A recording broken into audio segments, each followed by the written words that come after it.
Alright, so they dropped a ban list midday, which means the market's going crazy. So while there's probably at least 100 cards with price changes we could touch on, we've got time for 20. Let's jump into today's Ion Market.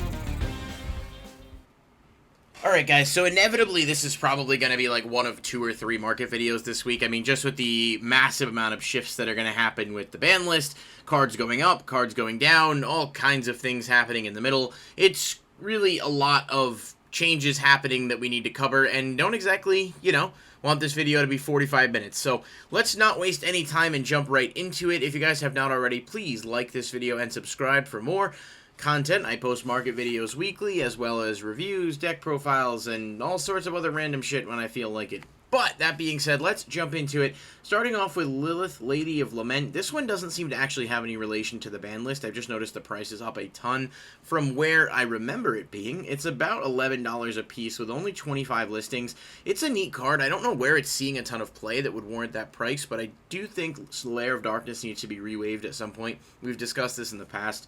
The other cards in the set, such as Diabolos, have been reprinted, but we still need, just a more accessible version of Lilith, and generally speaking, we did get Arima in the structure deck, so I guess it's not, of the utmost importance, but the sealed deck itself goes for about $46.99, if you look at that price over there on this makeshift market thing we got going on. So overall, I just think that we do need to get this deck rewaved. I think Lilith is a good card with no other prints, so we will probably see that price continue to rise.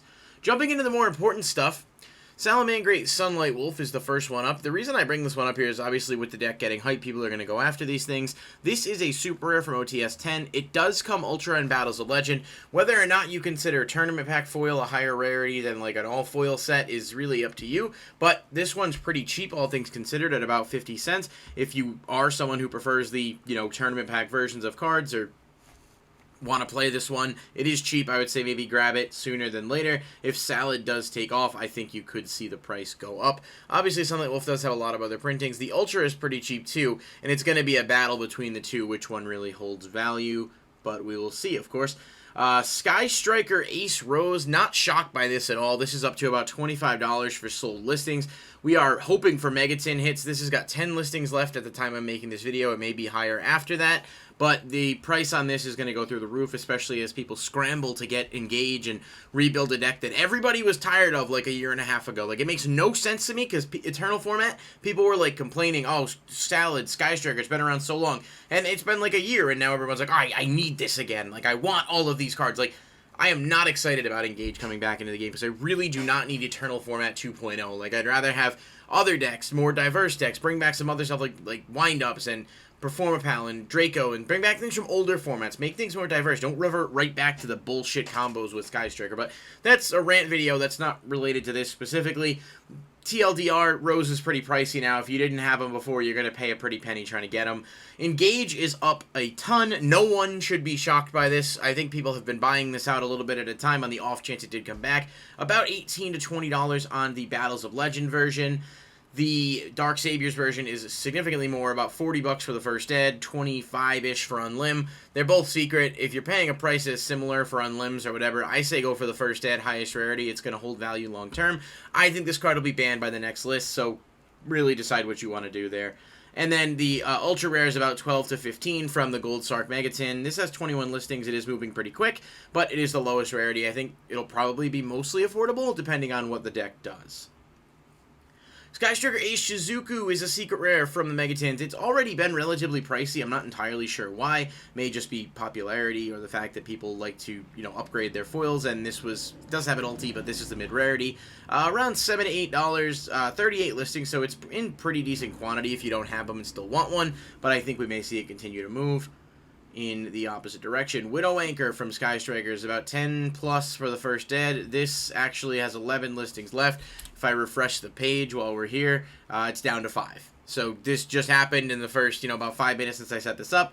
Looks like they're around 15, and it is disappearing off the market. So just be aware. It does have an alternate print, being a Secret Rare in Dark Saviors, and then an Ultra Rare in the Megatins. For some reason, the Ultras are the highest right now. I don't know why, but I think that will change very soon. And also, haha, $6.66. That's hilarious. Next is Sky Striker Shark Cannon, another one that has got 29 listings at the time I did this. Let's just refresh the page. For shits and giggles, 33. It's actually gone up a few, but they're selling around $6 for first ed and $4 for unlim. Good card. Again, has a few prints. It was a common in the Megatin, so it's not going to be incredibly difficult to get, but everyone's going crazy for Sky Strikers now, so make of it what you will. Skullcrobat Joker, highest rarity is the OTS, around $8 to $10. There's still 24 listings. I don't think this card's going to make a massive impact, so I don't think it's going to be a huge detriment, but if you are interested in them, don't have any, or whatever, the super rare OTS is technically the highest rarity. It does come super in Pendulum Evolution, and is more affordable, around $2, but people are going to go for that name value, the OTS, so you know, choose which one you want. Ultimately, I mean, if you probably already have these, they weren't super pricey. We could see it go up more if it were to do something, I guess, but I think the only one that would see a real spike in value would be the OTS Super, so just something to keep in mind. Performapal Monkey Board is going up. I don't know if this is just in correlation to what's going on with Joker. Some people think that this could come back eventually too. I'd like to see it. I'm a little nervous about the two being back at the same time, but it may be a boost that Pendulum needs. They're around $7 with very low listings, so maybe the speculation will continue into the next list, depending on what Monkey Board, what Joker does. But I would say maybe grab these sooner rather than later if you think that you might want to play them if it were to come back. I think it could be a test of the waters to say, okay, well, we moved Joker back. Does it do anything? If it doesn't, then we can move Monkey Board back, at which point you would be paying a significant amount for these because it only has 2 prints, and the super is from a very old OTS. Egyptian God Slime is up astronomically for reasons I do not know, even versus its market price of 33. It's selling at 47. They're selling out like crazy today. I don't know why. I wish I could tell you. I'm guessing it would have something to do with the Egyptian God structure decks, but it doesn't really seem like that, you know, decks are making waves, and this card has 9 listings and is getting bought out at legitimate sales, so that's food for thought. I don't know why it's that much. Another one I noticed from Lightning Overdrive, Amazement Attendant Comica is up about $4. It's pretty solid news for Lightning Overdrive as a whole to see some of the lower value Ultras start to go up, at least a little. I think this card's decent. I think it sees play. I'm under the impression it's not played at 3, so I don't think people are chasing play sets, but it's nice to see a little bit of value salvaged from it. I do have a play set I picked up when they were like $1.50. And I don't really have any intent to do anything with them at the moment, but I think Amazement as a whole is a really, really solid archetype that will see more representation as we go forward. So it might not be a terrible idea to get in low on these, especially because this set is not going to be reprinted for at least a year, and I don't see any reason to think they would suddenly put the Amazement stuff in any reprint set. So just something to look at. Last couple loose ends to tie up. Chamber Dragon Maid is at $38. The Mighty have fallen quite a bit back from the $100 value that it was at.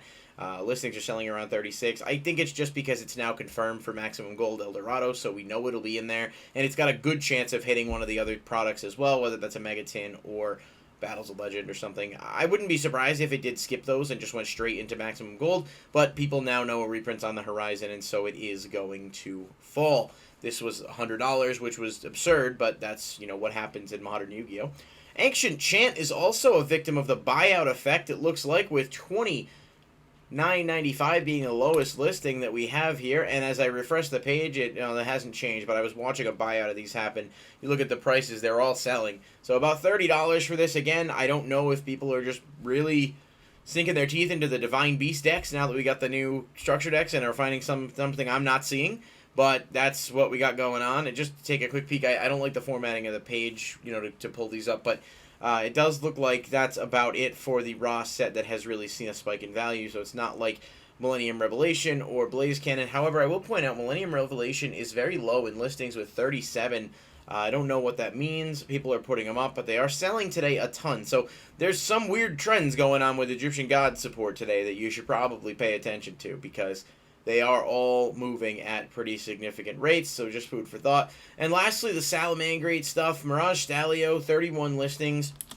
This card was opened so much with the structure decks down to 28 listings. They're selling about $2. This is entry level. If you want this card and you don't have it, buy it now. I'm giving that as financial advice. Like, just buy it at $2, say fuck it, and get it if you intend on playing the deck, because it's a really solid price for a card with no other prints. And the sealed product, the sealed structure deck, is like $40 because of the Ash Blossom, so your best bet is to just go ahead and grab it.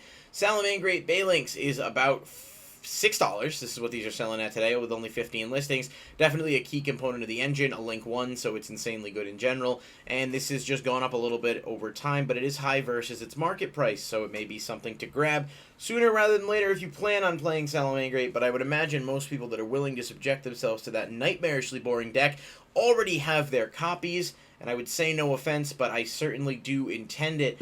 Salamangreat Jack Jaguar from OTS 12 is about $350. Low listings, only foil variant of it, I think. It didn't get an Ultra, did it? No, it didn't. I'm double checking. It's got like 1,000 commons, but no Ultra, so, you know, solid enough. Good card if you want to play a foil version of the deck. And lastly, Salamangreat Foxy with only 2 listings.